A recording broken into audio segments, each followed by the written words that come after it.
Now we would like to implement this simple delete method. So in the binary search tree, we just have to check whether the root is equal to null. So root is not equal to null.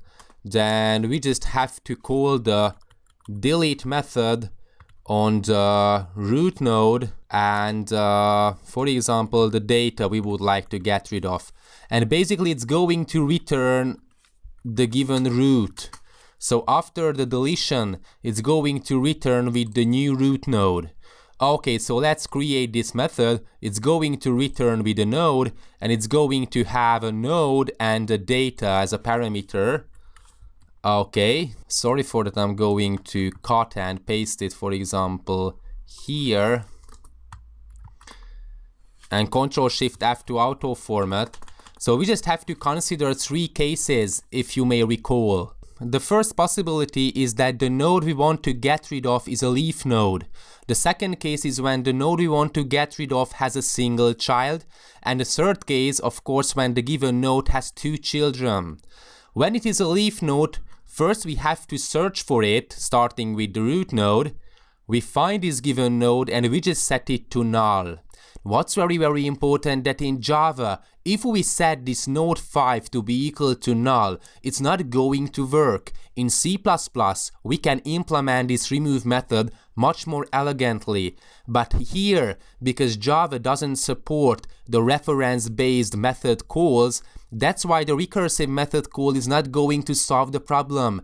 We have to notify the parent of this 5, which is the 4, that its right child has been updated, and we have to set it to null because we have removed it. Okay, it's going to be a matter of implementation, but because of this fact, the implementation is going to be a bit more complex. Okay, what about the second case? We would like to get rid of the 1. First, we have to look for it. Okay, we find the node we would like to get rid of, and we just have to make sure that the parent is going to point to the child. So the parent of 1 is 4, and we have to make sure that this 4 is going to point to the -2 directly. Okay, so we just have to update the references, and we have to set this node 1 to be equal to null in order to avoid obsolete references. Okay, then what if we would like to get rid of nodes with 2 children, for example the 32? Then we have to look for the in-order predecessor or the successor. We are going to consider the predecessor, which is the greatest item in the left subtree. So this is the predecessor. We have to swap the 2 of them, and basically here we are able to reduce the problem to an already considered one, because now we have to call the delete method recursively, and this time this node 32 is a leaf node, so we just have to set it to null.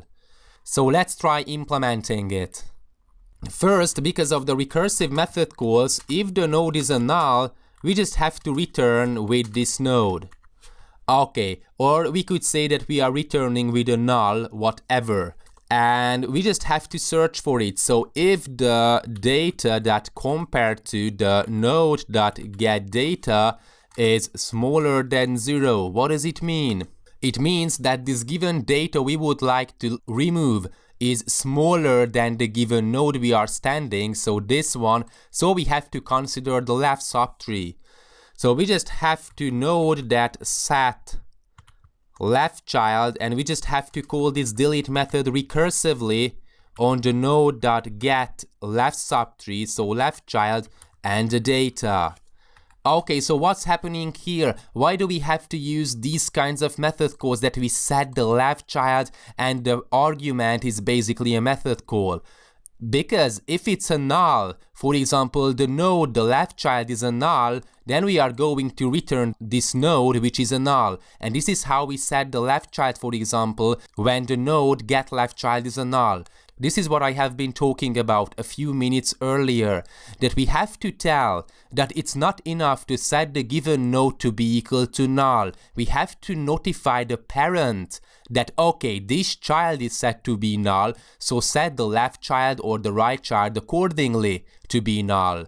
So this is how we set it, node.setLeftChild, and we call this method recursively.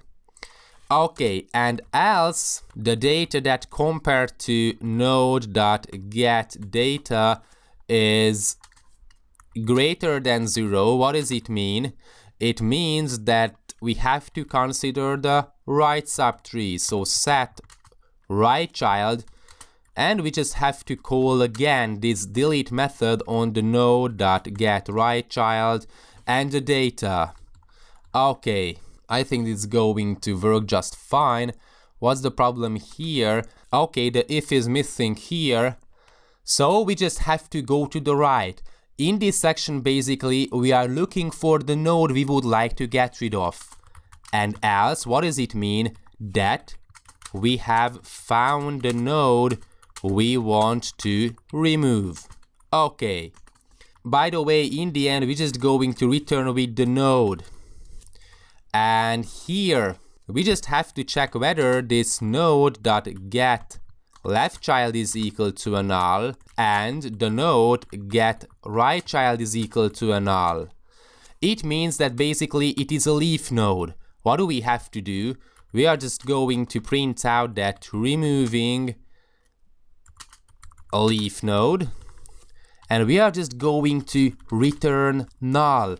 That's what I have been talking about, that because we call this method recursively, sometimes if it's going to be a leaf node we would like to delete, just going to return a null and it's going to be printed here. So we set the right child to be a null, because we have to notify the parent that the given leaf has been deleted. So we're just going to return a null. Okay, if the node.getLeftChild is equal to a null, it means that basically it has a single right child, because here we have checked whether both of the children are null. If the program doesn't return, it means that either the left child or the right child is not equal to null. So if the left child is a null, it means that it's going to be removing the right child. Okay, and we just have to create a temporary node. So node, for example, temp node is equal to a node get right child. We just set the node to be null and return the temporary node. This is what we have been discussing, that if it has a single child, then basically we have to update the references and the parent must point to the child. And we set it to a null. So that's why, because these methods are going to be called, we set the left child or the right child to be the right child or the left child of that given node. This is the second case basically. Else if the node.getRightChild is a null, it means that it has a single left child. We do approximately the same. Okay, I'm just going to copy and paste it, sorry for that. Removing the single left child, and of course we just have to get the left child. And we set the node to be null and then returning the temporary node. Okay, so basically this is where we check whether the given node is a leaf node we want to get rid of. We're just returning null. We just set the leaf node to be null. Here we know for certain that the given node has a single left child or a right child. We have to decide. If the left child is null, we know for certain that it has a single right child. So we just have to remove it, update the references. As if the right child is null, then we know that it has a single left child, so we remove a single left child. And basically, if the program hasn't returned yet, it means that this is the node with two children case. So this is the most complex case as far as removing an item is concerned. We are going to do it in the next video. Thanks for watching.